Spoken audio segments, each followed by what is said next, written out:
জীবনে কখনো ভাবিনি এমন একটা সমস্যায় পড়ব। মনে হচ্ছিল আর কখনোই হয়তোবা কন্টেন্ট বানানো হবে না। খুব হতাশ হয়েছিলাম, ভেবেছিলাম শুরু না করতেই শেষ হয়ে গেল। আর এই প্রবলেমগুলো ফেস করার পরেও আমি কিভাবে কন্টিনিউ কাজ করে যাচ্ছি এবং কন্টেন্ট ক্রিয়েশন চালু রেখেছি, এগুলো নিয়ে বিস্তারিত আলোচনা করব আজকের এই ভিডিওতে। আপনি যদি নতুন হন তাহলে আমার সঙ্গে থাকতে পারেন এবং পুরনো হলেও থাকতে পারেন, কিন্তু যদি আপনি অনেক বেশি ব্যস্ত হন তাহলে বলবো আপনাকে স্কিপ করে যেতে। কারণ আজকের এই ভিডিওটা মূলত যারা নতুনভাবে কন্টেন্ট ক্রিয়েশন অথবা স্কিল ডেভেলপমেন্টের কাজ করছে শুধুমাত্র তাদের জন্যই। তাহলে চলুন শুরু করা যাক।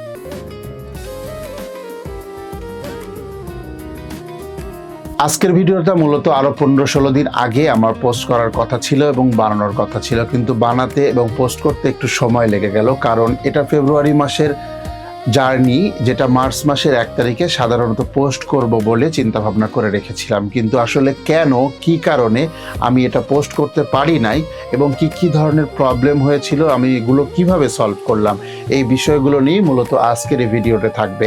যদি আপনি আজকের ভিডিওটা দেখেন তাহলে এমনও হতে পারে আমার মতো প্রবলেম আপনার লাইফে যদি আসে তাহলে সেগুলো কিভাবে সলভ করবেন এবং কিভাবে পরিবর্তন করে নিজেকে ঠিক আগের মতোই চলমান রাখবেন, সেই বিষয়টা হয়তোবা বুঝতে পারবেন। তাহলে না টেনে সম্পূর্ণ ভিডিওটা দেখার জন্য অনুরোধ করছি।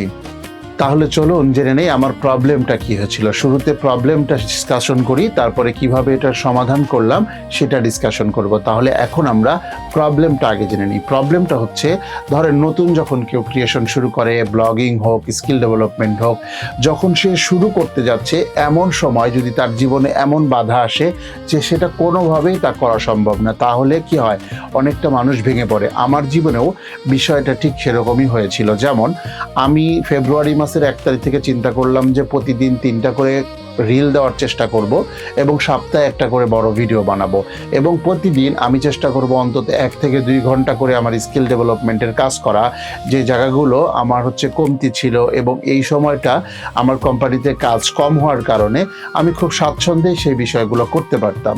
কিন্তু যেহেতু আমি নতুন, আমি ভাবতেই পারি নাই যে আসলে কাজ করতে গিয়ে অনেক ধরনের প্রবলেম আমাদেরকে ফেস করতে হতে পারে। এটা আমার ক্ষেত্রে না, সবার ক্ষেত্রে হয়তো এরকম হয় এবং এই হওয়াটাই স্বাভাবিক যে একটা কাজ বা একটা রাস্তায় চড়তে গেলে অনেক রকমের বাধা আসবে। যারা নতুন তারা জানে না এই বাধাগুলো অতিক্রম করতে হয় কিভাবে, কিন্তু যারা পুরনো তাদেরকে প্রত্যেককে জিজ্ঞেস করলে দেখবেন তাদের জীবনেও এরকম বিভিন্ন ধরনের জার্নি রয়েছে। সেই রকমই আমার ক্ষেত্রেও তাই হলো। আমার সমস্যাটা হলো ফেব্রুয়ারি মাসের ঠিক শুরুতেই আমি এমনভাবে একটা ভাইরাসে আক্রান্ত হলাম এবং আমার প্রথম দিকে জ্বর, সর্দি, কাশি শুরু হলো। 2-1 দিন কাজ করতে পারলাম, তারপরে এমন অবস্থা হলো ডক্টর দেখানোর পরে আমি টোটালি আমার ভোকাল ব্লক হয়ে গেল এবং আমি কথা বলা বন্ধ হয়ে গেল। এমনকি ফেব্রুয়ারি মাসের 28 দিনের মধ্যে 20 দিন আমি কোনো কথা বলতে পারি নাই, যেটা আমাকে ছোটবেলা থেকে বন্ধু বান্ধব, আত্মীয় স্বজন, বাবা মা যারাই ছিল সবাই আমাকে বাচাল বলে ডাকতো, কারণ আমি অনেক কথা বলি। আর সেই মানুষটা এতদিন পরে একটা নতুন জার্নি শুরু করেছি, আর এই জার্নির শুরুতেই আমার যেটা হলো সেটা হচ্ছে যে আমার সম্পূর্ণ ভোকাল ব্লক হয়ে গেল। এখানে একটা ইনফেকশন হলো, এটা নিয়ে অনেক বেশি চিন্তিত হলাম। হওয়ার পরে এই ধরনের প্রবলেম আমি ফেস করলাম, যেটা কখনো আমি চিন্তাই করতে পারি নাই। তো প্রত্যেকের জীবনেই এরকম ধরনের সমস্যা আসতে পারে। আমার ক্ষেত্রে এটা অবিশ্বাস্য একটা সমস্যা ছিল, যেটা আমি কল্পনাও করি নাই যে আমার ক্ষেত্রে এটা হবে এবং শুরুতেই এই হোঁচটটা খাবো। এবং এখান থেকে আমি বের হয়ে আসলাম কিভাবে, এবং ওই অসুস্থ অবস্থাতেও কিন্তু আমি 3টা করে না পারলেও 2টা করে কন্টিনিউ রিল দেওয়ার চেষ্টা করেছি এবং সেগুলো এডিট করা এবং ক্লাস করার সম্পূর্ণ বিষয়গুলো কিন্তু আমি করেছি।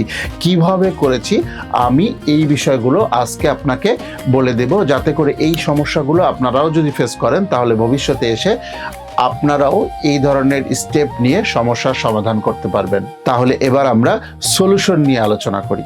সলিউশন নাম্বার 1, সেটা হচ্ছে নিজের মনের ভিতরে আত্মবিশ্বাস রাখা যে আমি যা শুরু করেছিলাম সেটা অবশ্যই আমি আবার কন্টিনিউ করব।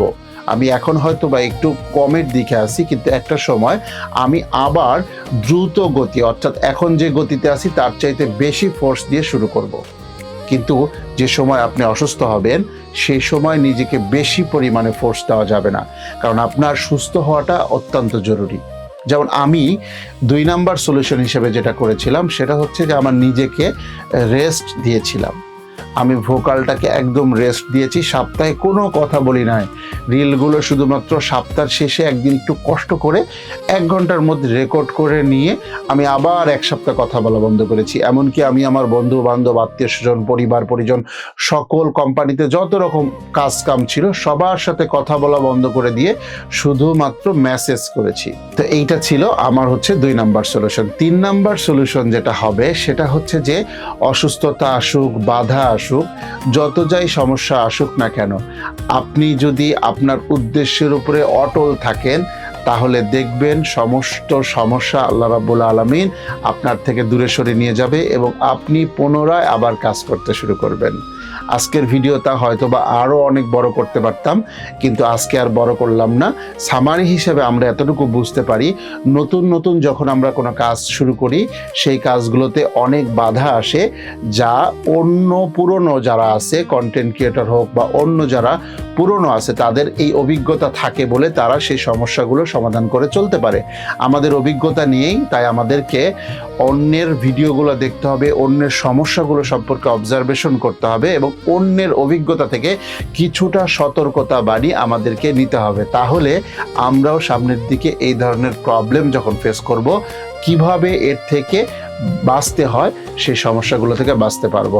ফেব্রুয়ারি মাসে খুব একটা বেশি কাজ করা নাই, কারণ আমি ফেব্রুয়ারি মাসে সমস্যা পড়েছিলাম। এই সমস্যাগুলো সমাধান করে এখন মার্চ মাসের 15 তারিখ আজকে ভিডিও রেকর্ড করছি এবং আগামীকালকে হয়তো বা আমি এটা পোস্ট করব মার্চ মাসের 16 তারিখে।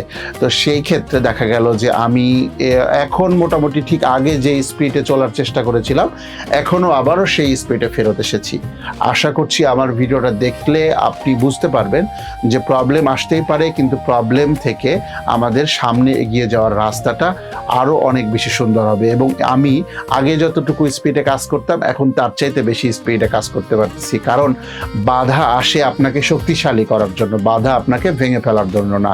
কিন্তু আপনি যদি বাধা আসার পরে সেটাকেই মনে করেন আপনি শেষ হয়ে গেছেন, তাহলে আপনি ভেঙে পড়বেন। কিন্তু আপনি যদি সাহস রাখেন তাহলে আপনি সামনে এগিয়ে যাওয়ার জন্য অনেক বেশি পুনরায় আরও বেশি শক্তিশালী হয়ে আপনি সামনে এগিয়ে যাওয়ার জন্য তৈরি হয়ে যাবেন ইনশাআল্লাহ। তাহলে ভালো থাকবেন। আসসালামু আলাইকুম ওয়া রাহমাতুল্লাহ।